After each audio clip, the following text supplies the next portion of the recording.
All right, guys. So today we're going to be talking with Tyler. He's the GM for the ice hockey team at LMU. He founded the LMU ice hockey team in 2006, and he has recently been nominated into the Hall of Fame for the ice hockey program. So welcome, Tyler. Thank you for taking the time to join us. Thanks for having me. All right. So first and foremost, it looks like we're in the middle of the season right now, and you got some games under your belt. So what are you looking forward to most this upcoming season for the ice hockey team? Well, with the year off last year, it's just been exciting to play hockey again and be around the team, and everyone's very excited to be back out there. And we returned a pretty strong team, so everyone's really excited about our performance so far. We've taken down some of the perennial top teams already, so we're really looking to make a push and make regionals this year. Awesome. Sounds great. And so you started the ice hockey team back in 2006. So what inspired you to do that? Was there any motivation behind that? Well, there were a lot of guys who had played hockey at LMU when we were there. And there was one guy named Chris Miller who had always dreamed of playing college hockey and sort of sent a Facebook message to the entire school when you could do that back in the day. And we got 14 guys together and started playing.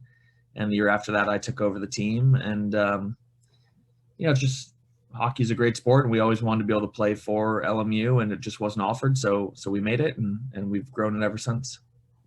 And so did you guys start at the D2 level, or did you have to We work your started way in up? an adult league. We just got Adult league. 14 guys together. Some had played 1 year of hockey in their entire lives, and some had played really high level. And we just played.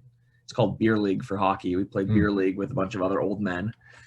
And then the year after that, we joined the college club league, which we're in now, and we've been in the D2 level since the beginning. Since the beginning. All right. And so what's the process like to becoming a D2 team from an adult league?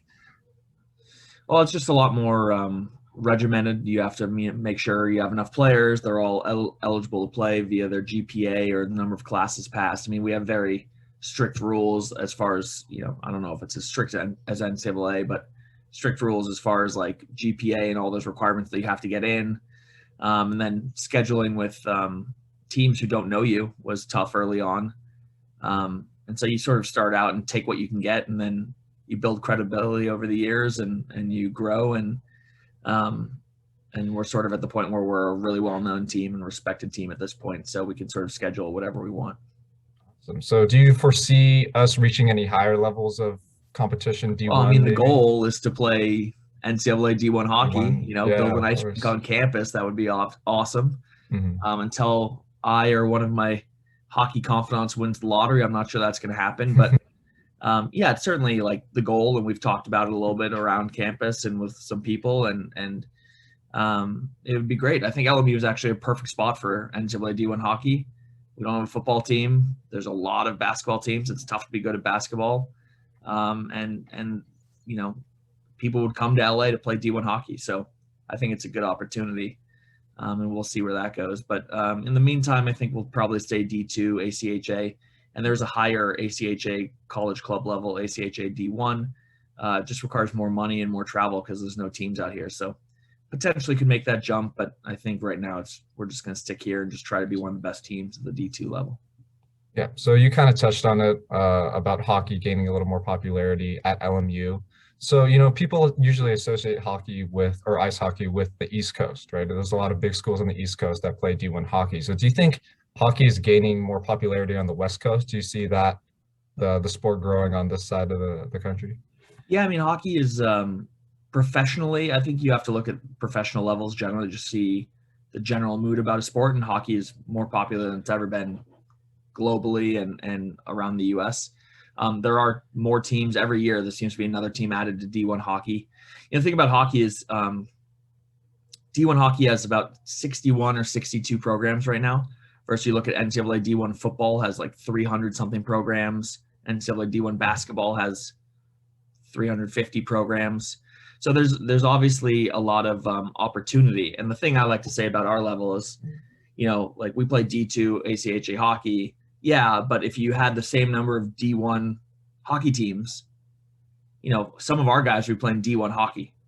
It's just like that, the amount of players. So, the level of hockey is really good, club hockey, and I do think hockey is getting more popular. And and someone's going to take the plunge and have D1 hockey out here in California or the West Coast eventually.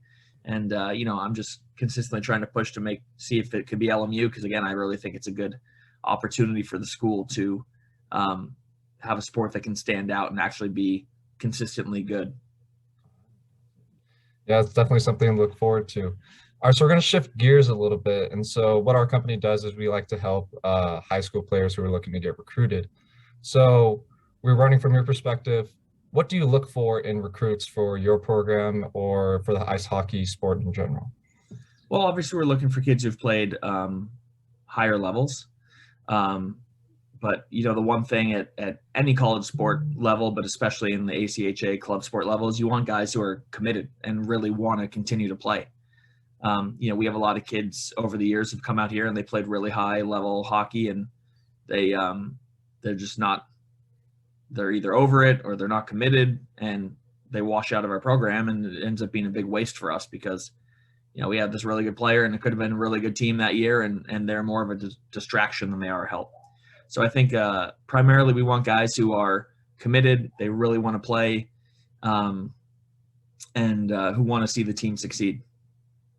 Gotcha. And then, so we just came out of the pandemic. So can you tell us a little bit about how that affected the recruiting process? Did that affect how you reached out to some players, or? No, we've been doing, generally we reach out to players through coaches. So we'll find teams that we're interested in, that we think that might have good players that might be a good fit for our school. I mean, it's tough for LMU, especially the club level where there's no scholarships. So you're looking for guys who have the academics, you're looking for guys who can afford to pay for private tuition, and then who are good at hockey. So it's, you got 3 hurdles to jump over. And we're also a smaller school, so you they can't take everyone. So, yeah, it's tougher to find the right fit for hockey players here at LMU. And so when we have a good team and we compete with these bigger schools, it's a real bump to us because, where it's not easy for us to attract people.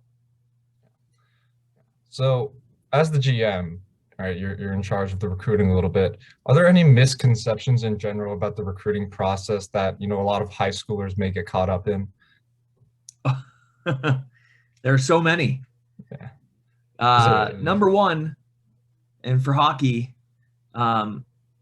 you're probably not going to play professional hockey. You're probably not going to play NCAA hockey. ACH hockey is really good, and there's a lot of bettors than you most likely who are playing at this level, and they are not superstars. That's the one thing. We talk to kids all the time who overlook these great opportunities to get a good education and play really good hockey still because they think it's beneath them. And that's what I was saying about coming in and not being invested in the program. And we're looking for guys who want to be there because, you can play AAA hockey, and this is hockey levels I'm talking about. You can play AAA, you can play Junior A, you could play NCAA D3 and come to LMU and you won't be a superstar. You can come to ACHA D2 and not be a superstar. And that's just the nature of the level. I mean, there are some schools that have lower end players, and there's some schools that have all Junior A players. And you can find the right fit for yourself academically and for the hockey team. But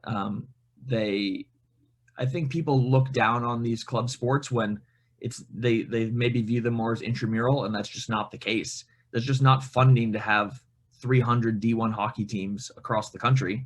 And yeah, if there were 300 D1 hockey teams, you would probably be able to play D1 hockey.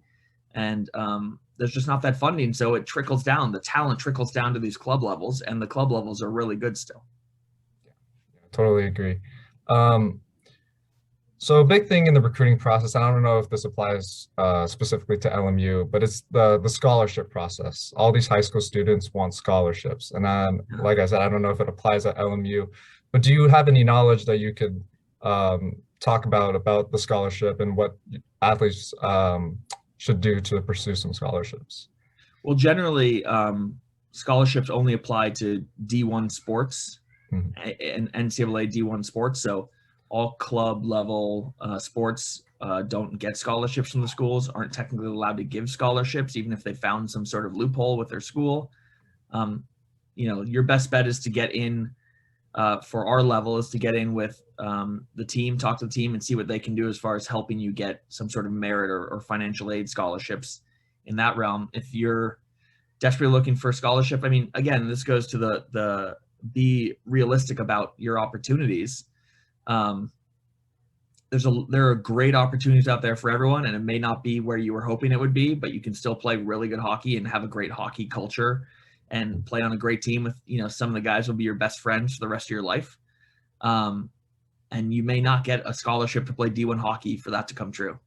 So yeah, I mean, I get asked a lot from kids who never really played high level hockey about scholarships, and it's just not the case. So yeah, I mean, stay in touch with the teams that you're interested in, find schools that you're interested in, and talk to their hockey programs, and they might be able to help you find ways for cost savings. But again, there's even NCAA D3, there's no scholarships.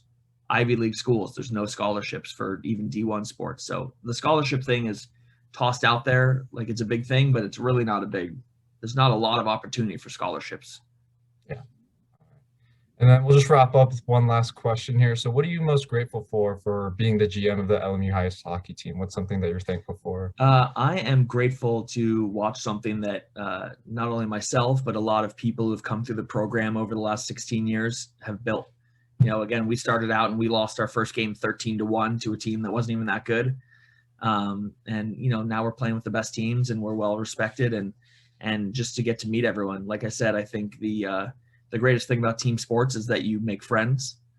I invited, 50 kids who went through the LMU hockey program and their girlfriends and wives to my wedding when I got married 7 years ago. And I get invited to people's weddings all the time who came through this program, and you're going to meet, a lot of great friends playing team sports, and whether it's the level you were hoping to make it to or not, it is a great opportunity to play a high level sport and make good friends and have a place and something to do at a school where you'll be part of something.